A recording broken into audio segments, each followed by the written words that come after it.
وہی کھانے کی جگہ، وہی رہنے کی جگہ، وہی گندگی غلاظت ہر چیز وہی کی وہی، جیسے کسی جیل خانے میں، تو جیل خانے سے کم نہیں ہوگی یہ جگہ۔ ان کے جسموں سے جلنے کے بعد جو پیپ اور لہو ہوگا، اس کو بھی وہ پی جائیں گے، اور پھر کھانے کے بعد ان کے جو جسم سے غلاظت نکلے گی اس میں بھی وہ لتھڑے ہوئے ہوں گے۔ نیکسٹ آیت کو بھی دیکھ لیتے ہیں۔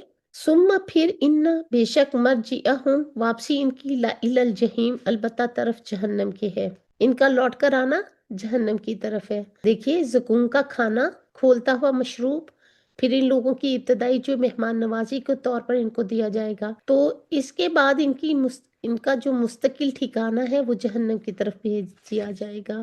ثم ان مرجعہم الی الجحیم، پھر بے شک ان کا واپس جانا ضرور جہنم کی طرف ہوگا۔ ان مرجعہم، پھر بے شک واپسی ان کی، مرجعہم رجع سے ہے، راجی مائنڈ سے، لوٹنے کی جگہ کو کہتے ہیں پلٹ پلٹ کر جانا، ہر کام ان کا وہیں پر ہوگا، ان کا کھانا بھی وہیں پر، ان کا پانی بھی وہیں پر، ان کے رہنے کی جگہ بھی وہیں پر، اور ان کی سزا بھی وہیں پر، ان کا چکر کھانا بھی وہیں پر، ہر چیز وہیں پر ہوگی۔ ثم ان مرجعہم الی الجحیم، فہم کے کوشچن سے دیکھ لیتے ہیں۔ آیت نمبر 64، انہا شجرتن، یقیناً وہ ایک درخت ہے، زقوم کا درخت، تخرج فی اصل الجحیم، جو دوزخ کی تہ سے نکلتا ہے۔ زقوم جہنم کی جڑ میں پیدا ہوتا ہے، اس کے اگنے کی جگہ جہنم کی جڑ ہے عین وسط میں، پھر اس کے اگنے کی جگہ جو ہے وہ بدترین ہے، تو بدترین اور صاف کی یہ دلیل ہے زقوم۔ طلعها كأنه رؤوس الشیاطین، آیت نمبر 65، طلعها، اس کا خوشہ ایسا ہے، زقوم کی شاخیں، كأنه، گویا کہ اس کی مثال ہے جیسے وہ رؤوس الشیاطین، شیاطین کے سر ہے، شیطانوں کے سر۔ اللہ تعالیٰ دوزخ میں پیدا ہونے والے تھوڑ کی کلیوں کو ان کی انتہائی بھیانک شکل کا تصور پیش کر رہے ہیں، کیا کہ وہ شیطانوں کے سروں سے تشبیہ دی جا رہی ہے۔ فَإِنَّهُمْ لَآكِلُونَ مِنْهَا فَمَالِئُونَ مِنْهَا الْبُطُونَ، پس بلا شبہ وہ اس میں سے یقیناً کھانے والے ہیں، اس سے پیٹ بھرنے والے ہیں، اپنے شرک و نافرمانی کی وجہ سے ان کو یہ کھانا ملے گا، بھوک کی شدت کی وجہ سے زقوم کھانے کو دیا جائے گا۔ لَآكِلُونَ مِنْهَا، اس سے وہ کھائیں گے، فَمَالِئُونَ مِنْهَا الْبُطُونَ، پھر اسی سے پیٹ بھرنے والے ہیں۔ جہنمیوں کو زقوم سے پیٹ بھرنا پڑے گا، اسی درخت سے وہ کھائیں گے جو حلق میں ان کے اٹک جائے گا، بے حد بے مزہ، انتہائی نقصان دہ، سڑا ہوا کھانا۔ لیس لہم طعام الا من ضریع لا یسمن ولا یغنی من جوع، سوکھی خاردار جھاڑیاں، پھر ان کے لیے کھانا نہ ہوگا جو نہ موٹا کرے گا نہ بھوک میں کافی ہوگا۔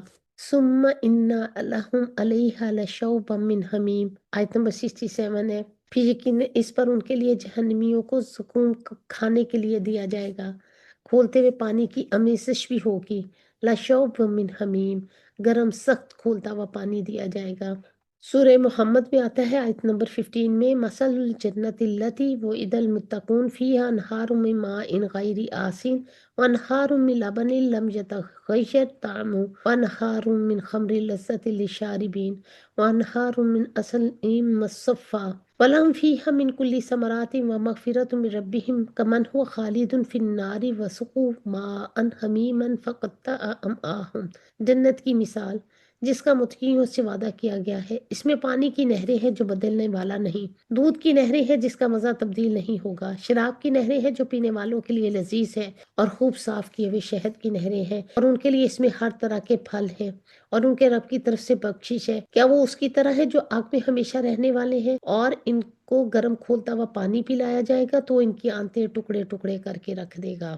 سورہ الکہف آیت نمبر 29 میں آتا ہے، اور آپ کہہ دیجئے تمہارے رب کی جناب سے یہی حق ہے، پھر جو چاہے سو وہ ایمان لے آئے، جو چاہے وہ سو کفر کرے، یقیناً ہم نے ظالموں کے لیے ایسی ہی آگ تیار کر رکھی ہے جس کی لپیٹیں انہیں گھیر لیں گی، اگر وہ پانی مانگیں گے تو انہیں پگھلے ہوئے تانبے جیسا پانی دیا جائے گا جو چہروں کو بھون دے گا، بڑا ہی برا مشروب ہے اور بہت ہی بری آرام گاہ ہے۔ اعوذ باللہ من الشیطان الرجیم، بسم اللہ الرحمن الرحیم۔ سورہ الصفات، پارہ نمبر 23، آیت نمبر 68۔ ثم پھر ان بے شک مرجعہم واپسی ان کی الی الجحیم البتہ طرف جہنم کے ہے۔ ثم پھر ان مرجعہم، بے شک واپسی ان کی، مرجعہم کہتے ہیں لوٹنے کی جگہ کو، پلٹ جانے کی جگہ کو، ہر کام ان کا وہیں پر ہوگا، ان کا یعنی کھانا پینا بھی وہاں پر ہوگا، پانی بھی ان کو وہیں سے ملے گا اور وہیں پر وہ نکالیں گے، یعنی ان کے رہنے کی جگہ بھی وہی ہے اور سزا بھی ان کی یہیں پر ہے، ہر چیز ان کی یہیں پر ہوگی۔ ثم ان مرجعہم الی الجحیم، پھر آخر کیا وجہ ہے، کیوں یہاں پر یہ پہنچے تھے؟ نیکسٹ آیت کو بھی دیکھ لیتے ہیں۔ انہم الفوا آباءہم ضالین، ان کی غلطی یہ تھی کہ انہوں نے اپنے باپ دادا کو گمراہ پایا تھا۔ الفو، لام فا واو سے ہے، کسی چیز کے آگے سے حجاب کو دور کرنا، اس کا ظاہر ہونا۔ الفا کا معنی ہوتا ہے کسی چیز کا علم میں آنا، کوئی چیز سامنے آ جانا، یعنی ان کے رول ماڈلز جو تھے وہ کون تھے جو ان کے سامنے آگے تھے؟ ان کے باپ دادا، اور یہ پھر انہی کو مثال بناتے تھے، انہی کو فالو کرتے تھے۔ وہ خود کون تھے؟ ان کے باپ دادا جو تھے وہ بھی ضالین تھے، بہکے ہوئے تھے۔ سورہ یاسین میں بھی ہم پڑھ چکے ہیں، تو سورہ یاسین کے شروع میں بھی آتا ہے، ایسے ہی سورہ اعراف اور سورہ الانعام میں بھی، لِتُنذِرَ قَوْمًا مَّا أُنذِرَ آبَاؤُهُمْ فَهُمْ غَافِلُونَ، باپ دادا کو کچھ خبر نہ تھی، لہٰذا یہ بھی باپ دادا کی محبت میں اندھا دھند ان کے پیچھے چلے جا رہے تھے۔ سورہ البقرہ میں بھی آتا ہے، قَالُوا بَلْ نَتَّبِعُ مَا أَلْفَيْنَا عَلَيْهِ آبَاءَنَا أَوَلَوْ كَانَ آبَاؤُهُمْ لَا يَعْقِلُونَ شَيْئًا وَلَا يَهْتَدُونَ، کہ ہم نے اپنے باپ دادا کو ایک طریقے پر پایا اور پھر ہم بھی انہی کے پیچھے چل پڑے۔ بہت سے لوگ ماں باپ کو، اپنی بزرگوں کی بہت زیادہ تعظیم میں یہ نہیں سوچتے ہیں کہ ماں باپ بھی غلط ہو سکتے ہیں۔ اب کسی کا ماں باپ ہونا یہ معنی نہیں رکھتا کہ ہر بات ان کی صحیح ہوگی۔ اب کیا کرنا ہے؟ آنکھیں بند کر کے ان کی پیروی کرتے چلے جانا ہے۔ دیکھنا کیا چاہیے ہمیشہ کہ دین کیا کہتا ہے، اللہ کی کتاب کیا کہتی ہے، اس کے رسول کا کیا کہنا ہے، اور ماں باپ کی پیروی بھی بس ان چیزوں میں جو اس کے مطابق ہوں۔ فَهُمْ عَلَىٰ آثَارِهِمْ يُهْرَعُونَ، آیت نمبر 70 ہے، تو وہ ان کے نقش قدم پر وہ دوڑائے جاتے ہیں۔ فَهُمْ عَلَىٰ آثَارِهِمْ يُهْرَعُونَ، لیکن پھر وہ ان کے آثار پر، ان کے قدموں کے نشانوں پر لپکے چلے جاتے ہیں۔ اب آثارہم کیا معنی اس کا؟ لپکنا، جذبات سے بے قابو ہو کر تیزی سے دوڑنا، بھاگنا، کیونکہ ماں باپ کے ساتھ ایک اٹیچمنٹ بھی ہوتی ہے، لیکن پھر وہ ان کے آثار پر، ان کے قدموں کے نشان پر لپکے چلے جاتے ہیں۔ آثارہم، آثار کہتے ہیں قدموں کو، نقش قدم کو۔ یہرعون، یہرعون لپکنا، جذبات سے بے قابو ہو کر تیزی سے دوڑنا، بھاگنا، ماں باپ کے ساتھ ایک اٹیچمنٹ بھی ہوتی ہے۔ تو یہ جو محبت ہوتی ہے اس میں ہم کیا کرتے ہیں، کبھی ماں باپ کی غلطیوں سے سیکھتے نہیں ہیں، بلکہ دیکھتے ہیں جو وہ کہتے ہیں ان آنکھیں بند کر کے سر تسلیم کر دیتے ہیں، ان کی بات کو مان لیتے ہیں۔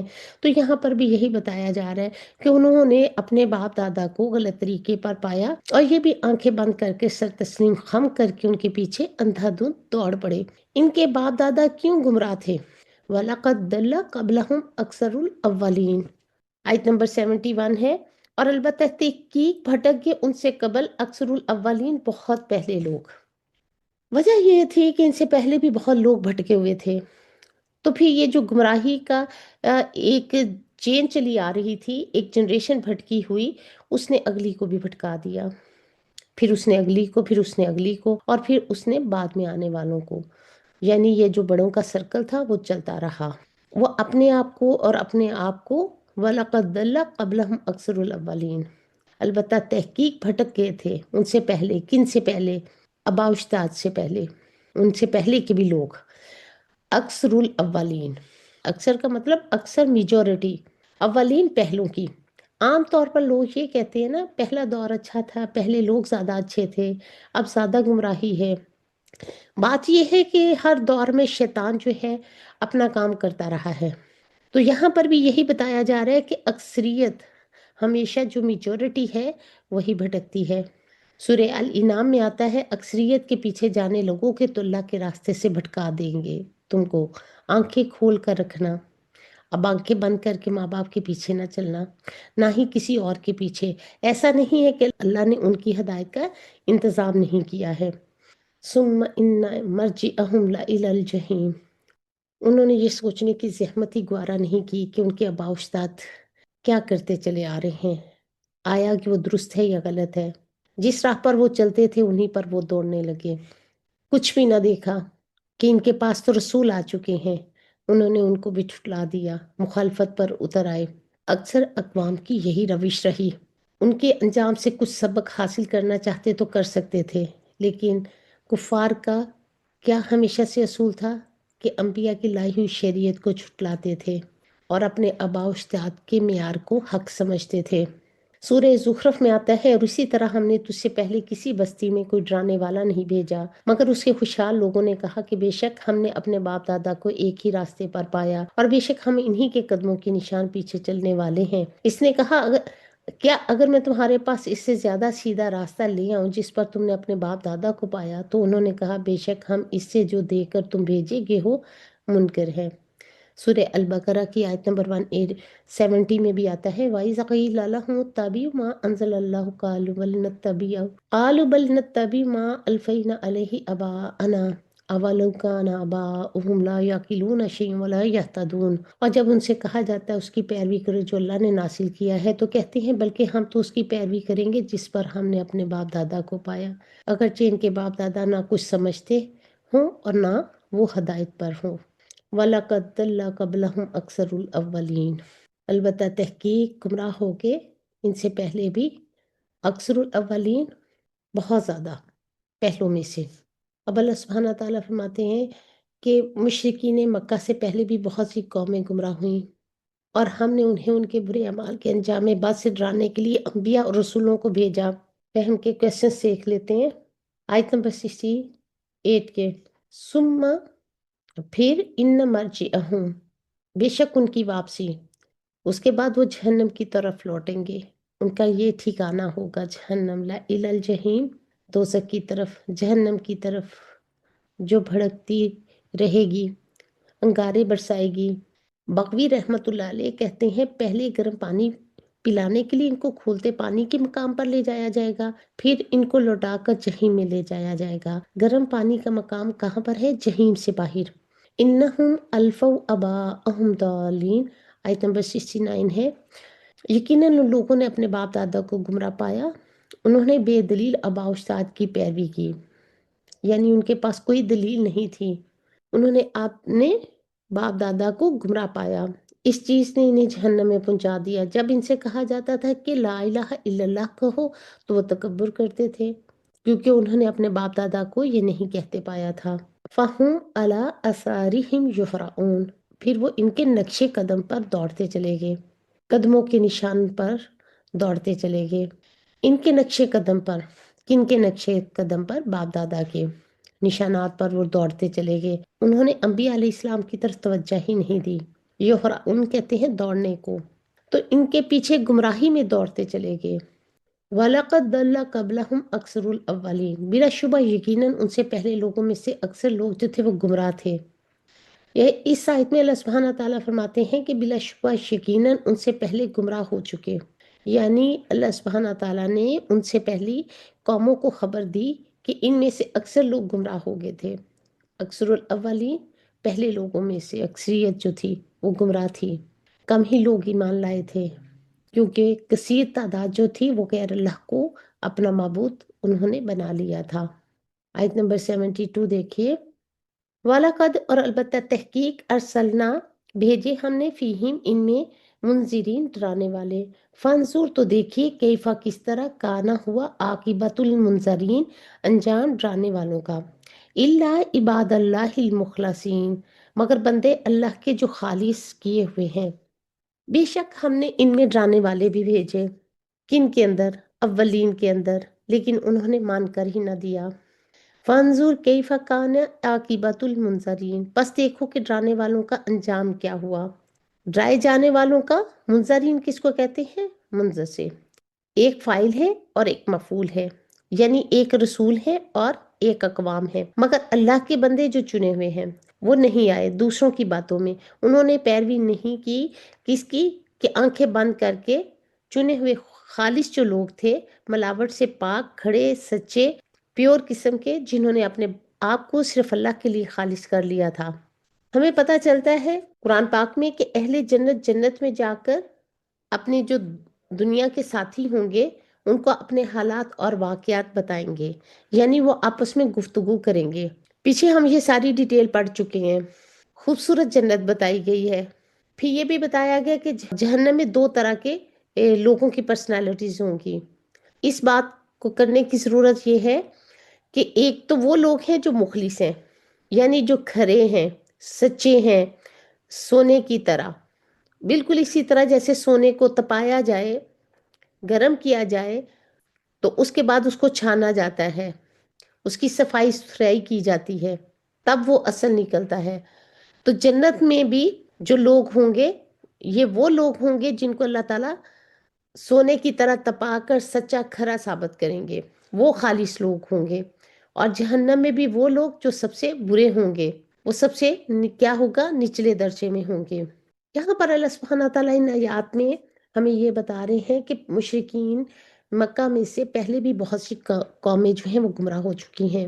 ہم نے انہیں ان کے برے اعمال یعنی ان کے انجام بد کے سے ڈرانے کے لیے انبیاء رسل بھیجے، جن کی دعوت کو انہوں نے قبول نہیں کیا، بلکہ ہم نے انہیں ہلاک کر دیا جنہوں نے دعوت کو قبول نہیں کیا تھا۔ اور پھر ہم نے کیا کیا، اپنے نیک بندوں کو بچا لیا، الا عباد اللہ المخلصین، جو خالص تھے، اللہ کی عبادت کرنے والے۔ فہم کے کوشچن دیکھ لیتے ہیں۔ آیت نمبر 72، وَلَقَدْ أَرْسَلْنَا فِيهِمْ، بلا شبہ ہم نے یقیناً بھیجے، اللہ سبحانہ تعالیٰ نے آگاہ فرمایا کہ ہم نے ان میں انبیاء بھیجے، منذرین، ڈرانے والے، جو اللہ کے عذاب سے انہیں ڈراتے تھے، بت پرستی کے انجام سے ڈراتے تھے، گمراہی سے بچانے کے لیے اللہ کے قہر و عذاب سے بچاتے تھے، ڈراتے تھے۔ کیا کہتے تھے، فَانظُرْ كَيْفَ كَانَ عَاقِبَةُ الْمُنذَرِينَ، سو آپ دیکھیے کہ ان کا انجام کیسا ہوا، جن کو ڈرایا گیا، جھٹلانے والوں کا انجام برا ہوا۔ فانظر، آپ دیکھیے، آپ کون، آپ صلی اللہ علیہ وسلم، کیفا، کس طرح، کانا ہوا، عاقبت المنذرین، انجام ڈرانے والوں کا۔ جن لوگوں نے رسولوں کی مخالفت کی، اپنی ضد نہیں چھوڑی، ہر دھرمی کی، انبیاء کو جھٹلایا، آخر اللہ سبحانہ تعالیٰ نے انہیں ہلاک کر دیا، رسوائی اور تباہی کے سوا ان کے ہاتھ کچھ نہ آیا۔ اللہ عباد اللہ المخلصین، سوائے اللہ تعالیٰ کے ان بندوں کے جو خالص کر دیے گئے۔ مخلص مسلمانوں کو اللہ نے عذاب سے محفوظ رکھا، اللہ تعالیٰ کے بندے عذاب سے نجات پا کے۔ مخلصین جو خالص کر دیے گئے تھے، عقیدے کے اعتبار سے، اپنے اعمال کے اعتبار سے، اپنے دین کو اللہ تعالیٰ کے لیے جنہوں نے خالص کیا تھا، سوائے اللہ تعالیٰ کے برگزیدہ بندے جن کو اللہ تعالیٰ نے اخلاص کا حامل بنایا اور ان کو ان کے اخلاص کے سبب سے اپنی رحمت کے لیے مختص کر لیا، تب ان کا انجام کیا تھا، قابل ستائش ہوا۔ آیت نمبر 75، وَلَقَدْ، اور البتہ تحقیق، نادانا، پکارا ہم نے، نوح علیہ السلام کو، فَلَنِعْمُ الْمُجِيبُونَ، پس نیم کا مطلب ہوتا ہے کتنے اچھے ہیں، مجیبون، ہم جواب دینے والے، مجیبون مجیب کی جمع ہے۔ نوح علیہ السلام نے ہمیں پکارا تو ہم نے ان کی پکار یعنی ان کی دعا کا کتنا اچھا جواب دیا، یعنی ہم نے ان کی دعا کو قبول کر لیا۔ نوح علیہ السلام نے کب پکارا تھا، جب وہ اپنی قوم کے رویے سے مایوس ہو گئے تھے، انہیں دن رات اللہ کی طرف بلانے کے بعد، حجت تمام کرنے کے بعد۔ سورہ نوح میں آتا ہے، قال رب انی دعوت قومی لیلا و نہارا، کہنے لگے، اے میرے رب، میں نے اپنی قوم کو رات اور دن پکارا، فلم یزدہم دعائی الا فرارا، تو میری پکار نے ان کے فرار میں اضافہ ہی کیا۔ انہوں نے یہ بھی کہا، وقال نوح رب لا تذر علی الارض من الکافرین دیارا، کہ اے میرے رب، اگر تو انہیں چھوڑ دے گا اس زمین پر، یوں ہی یہ فساد کریں گے، انکا ان تذرہم یضلوا عبادک، تو یہ تیری عبادت سے بھٹکاتے رہیں گے، وَلَا يَلِدُ إِلَّا فَاجِرًا كَفَّارًا، تیرے بندوں کو اور نہ جنم دیں گے مگر فاجر کفار۔ اے میرے رب، اگر تو نے انہیں چھوڑ دیا اس زمین پر یوں ہی فساد کرنے کے لیے، تو یہ عبادت سے بھٹکاتے رہیں گے تیرے بندوں کو، اور نہ جنم دیں گے مگر فاجر اور کفار کو، نہ شکرے لوگوں کو، انکار کرنے والوں کو، یعنی آئندہ ان کی نسلیں بھی سیدھے راستے پر نہیں ہوں گی۔ تو اس ساری صورتحال میں جب انہوں نے اپنی قوم کو دن رات سمجھایا، اللہ کی طرف بلایا، قوم نے مان کر نہ دیا بلکہ سخت مخالفت کی، حتیٰ کہ آپ کی بیوی اور بیٹا بھی اس ماحول کے اثر سے متاثر ہو گئے۔ اس پر پھر انہوں نے دعا کی تھی، ربی انی مغلوب فانتصر، کہ میرے رب، میں مغلوب ہو گیا ہوں، تو میری مدد فرما۔ وقال نوح رب لا تذر علی الارض من الکافرین دیارا، اے میرے رب اس زمین پر کافروں کا کوئی گھر نہ چھوڑ۔ اور ان کی یہ دعا قبول کر لی گئی، سن لی گئی۔ فَلَنِعْمَ الْمُجِيبُونَ، تو ہم کس قدر اچھے ہیں قبول کرنے والے۔ سورہ الصفات میں دو گروہوں کے بارے میں ہم نے پڑھا ہے۔ ایک تو وہ جو گمراہ ہونے والے تھے، جن کا ذکر بھی ہم نے پیچھے پڑھا ہے نا، وَلَقَدْ ضَلَّ قَبْلَهُمْ أَكْثَرُ الْأَوَّلِينَ، کہ اولین کی اکثریت جو تھی وہ گمراہ تھی۔ اب اس کی تفصیل بیان کی جا رہی ہے کہ اکثریت کیا تھی ان کی۔ اکثریت میں سب سے پہلی مثال کن کی دی جا رہی ہے؟ نوح علیہ السلام کی، کہ جن میں سے صرف 80 لوگ مسلمان ہوئے، باقی سارے کے سارے بھٹکے ہوئے تھے، گمراہ لوگ تھے۔ ایک واسٹ میجورٹی، بہت بڑی تعداد جو تھی اکثر الاولین، وہ کیا تھی؟ بھٹکی ہوئی۔ دوسرا گروہ کن لوگوں کا تھا؟ مخلصین کا، جن کو اللہ نے اپنے عبادت کے لیے چن لیا تھا، جو ان کے نمائندے تھے نوح علیہ السلام، جنہوں نے توحید کا پیغام آخری دم تک اپنی قوم کو پہنچایا تھا۔ اب دیکھیے ان آیات میں ہمیں کیا پتہ چل رہا ہے کہ اکثریت جو تھی وہ راہ نجات سے بھٹکے ہوئے تھے۔ ان میں سب سے پہلی بات جو کی گئی ہے وہ نوح علیہ السلام کا ذکر ہے۔ اس سلسلے میں سب سے پہلا ذکر کس کا کیا جا رہا ہے؟ نوح علیہ السلام کا، کہ ان کی قوم نے ان کی تکذیب کی اور طویل مدت تک دعوت دینے کے باوجود ان میں سے بہت تھوڑے لوگ ایمان لائے۔ یعنی نوح علیہ السلام نے 950 سال تک تبلیغ کی، اور جب ان کی مخالفت طویل اور تکذیب بہت شدید ہو گئی تو پھر ہم نے ان کی دعا کو قبول کر لیا، اس لیے کہ ہمارے علاوہ کوئی کسی پریشان حال کی پکار کو نہیں سن سکتا، اور انہیں ان کے خاندان والوں کو، ان کی بیوی اور بیٹے کنعان کی سوا طوفان عظیم سے بچا لیا، ان کی نسلوں کو دنیا میں باقی رکھا۔ چنانچہ قوم نوح کی ہلاکت کے بعد دوبارہ پوری دنیا نوح کے 3 بیٹوں یعنی سام، حام اور یافت کی اولاد سے آباد ہوئی۔ اب نوح علیہ السلام کی دعا کو تو اللہ سبحانہ تعالیٰ نے قبول فرما لیا۔ اللہ سبحانہ تعالیٰ سورہ القمر آیت نمبر 9 اور 10 میں فرماتے ہیں کذبت قبلہم قوم نوح فکذبوا عبدنا وقالوا مجنون وازدجر فدعا ربہ انی مغلوب فانتصر۔ ان سے پہلے نوح کی قوم نے جھٹلایا تو انہوں نے ہمارے بندے کو جھٹلایا، اور انہوں نے کہا کہ دیوانہ ہے اور جھڑک دیا، تو اس نے اپنے رب کو پکارا، بے شک میں مغلوب ہوں۔ نوح علیہ السلام کی دعا کا ذکر کرتے ہوئے اللہ سبحانہ تعالیٰ فرماتے ہیں سورہ نوح میں آیت نمبر 66 سے 68 تک، نوح علیہ السلام نے کہا اے میرے رب، زمین پر ان کافروں میں سے کوئی رہنے والا نہ چھوڑ، بے شک تو اگر انہیں چھوڑے رکھے گا تو وہ تیرے بندوں کو گمراہ کریں گے اور کسی نافرمان سخت منکر کے سوا کسی کو نہیں جنیں گے۔ اے میرے رب مجھے بخش دے، میرے ماں باپ کو اور اس کو جو مومن بن کر تیرے گھر میں داخل ہو، اور ایمان والے مردوں اور ایمان والی عورتوں کو، اور ظالموں کو ہلاکت کے سوا کسی چیز میں نہ بڑھا۔ فہم کے کوشچن دیکھتے ہیں۔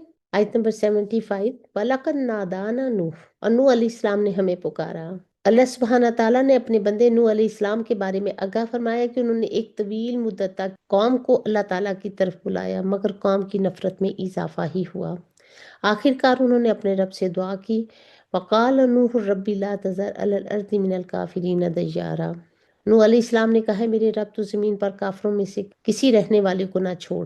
قال رب انصرنی بما کذبون، نوح علیہ السلام نے کہا کہ اے میرے رب تو میری مدد فرما، اس وجہ سے کہ انہوں نے مجھ کو جھٹلایا ہے۔ سورہ المومنون کی آیت نمبر 26 ہے۔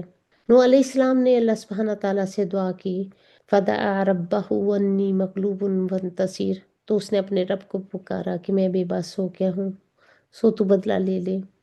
اب نوح علیہ السلام کو ان کی قوم نے جو ایذائیں دی تھیں، تکلیفیں پہنچائی تھیں، اس کی وجہ سے وہ مایوس ہو گئے تھے۔ انہوں نے ان کی ہلاکت کی بد دعا کی۔ اس کی بھی 2 وجوہات تھیں۔ ایک تو یہ کہ اللہ تعالیٰ کی زمین نافرمانوں سے پاک ہو جائے، دوسرا یہ کہ وہ عبرت بن جائیں جن سے بعد میں آنے والی امتیں نصیحت حاصل کریں۔ فَلَنِعْمَ الْمُجِيبُونَ، یقیناً کیا ہی اچھے قبول کرنے والے ہیں، خوب سننے والے ہیں ہم، اور خوب جواب دینے والے ہیں۔ اب اللہ سبحانہ تعالیٰ نے نوح علیہ السلام اور ان کے گھر والوں کو بچا لیا، کافروں کو سیلاب میں غرق کر دیا۔ اللہ تعالیٰ نے نوح علیہ السلام کی دعا کو کیسے قبول کیا؟ نوح علیہ السلام کی قوم کو طوفان میں بھیج کر ہلاک کر دیا۔